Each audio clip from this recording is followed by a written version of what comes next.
ആ കണ്ണന്റെ കാറാണല്ലോ.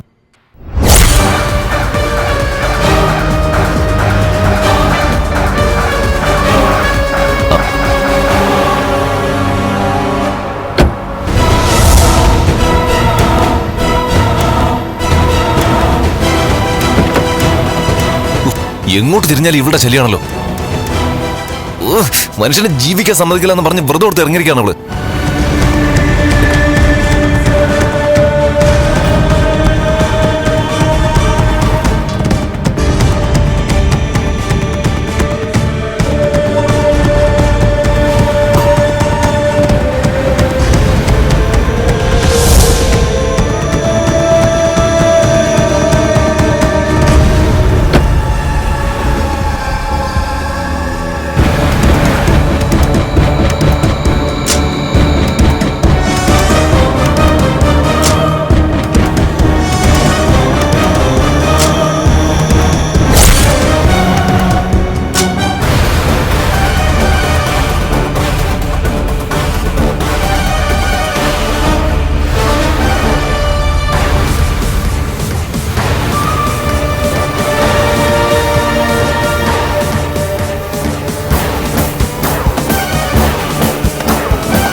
ഈ സാധനം തലയിൽ വെച്ചാലേ ഒരു പരിധി വരെ രക്ഷപ്പെടും.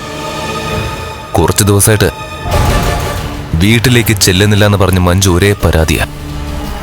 ഇതെന്തായാലും അത് തീർക്കാൻ പറ്റിയ അവസരം.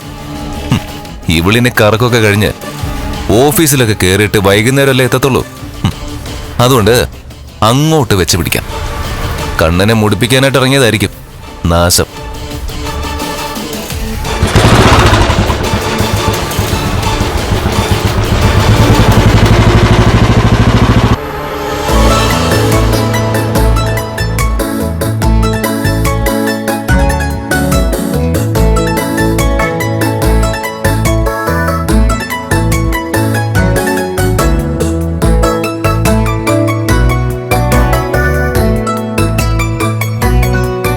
കണ്ണേട്ടാ, ഇതെങ്ങനെയുണ്ട്?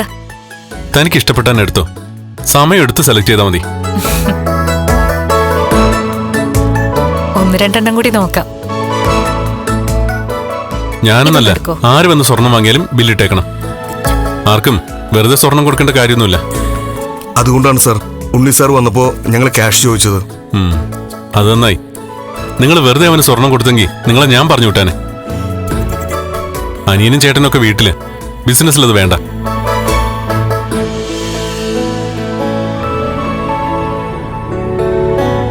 കണ്ണേട്ടാ, ഇതെങ്ങനെയുണ്ട്? എന്നോടാണോ ചോദിക്കുന്നത്? എനിക്ക് സ്വർണം വിൽക്കാനേ അറിയൂ, നോക്കി വാങ്ങാനൊന്നും അറിയില്ല. അങ്ങനെയൊന്നുമല്ല മാഡം, ഇക്കാര്യത്തിൽ സാറിനൊരു പ്രത്യേക കഴിവുണ്ട്. മാഡത്തിനാണോ സാർ ഇത് വാങ്ങുന്നത്? അതെ. അങ്ങനെങ്കിൽ ഇവരെല്ലാം സഹായിക്കും മാഡത്തിന് പറ്റിയ ഓർണമെന്റ്സ് എടുക്കാൻ. ഹേയ്, അതൊന്നും വേണ്ട. അയാൾക്ക് ഇഷ്ടപ്പെട്ടത് അയാൾ തന്നെ എടുത്തോട്ടെ. ശരി സാർ. കണ്ണേട്ടാ, ഇത് കൊള്ളാല്ലേ? എങ്ങനെയുണ്ട്? ആ, എന്നാ അത് പാക്ക് ചെയ്തോ. നമ്മുടെ ഏറ്റവും പുതിയ ഫാഷനാ മാഡം ഇപ്പൊ സെലക്ട് ചെയ്തത്. സ്വർണം അധികം ഉപയോഗിക്കാത്ത ആളാ, എങ്കിലും സെലക്ട് ചെയ്യാൻ നല്ല കഴിവാ. ഇതെടുത്തോളൂ. ശരി മാം. വാ. സാർ. അല്ല, അവൻ വന്നില്ലേ മേഘൻ? അയ്യോ, സാർ ഇങ്ങോട്ട് വരുന്ന സമയത്താ മേഘ സാർ അങ്ങോട്ട് പോയത്. ഓ, അവനിങ്ങനെ മുങ്ങി നടക്കുകയാണല്ലേ. ജ്വല്ലറിയുടെ ചീഫ് മാനേജറായിട്ട് അവനെ നിർത്തിയിരിക്കുന്നത് അവന്റെ കാര്യങ്ങൾ കഴിഞ്ഞിട്ട് ജ്വല്ലറിയെ സേവിക്കാനല്ല. സാർ, ഇതിന് ഫസ്റ്റ് പ്രിഫറൻസ് കൊടുക്കണം.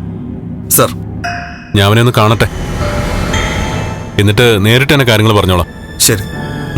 താമ.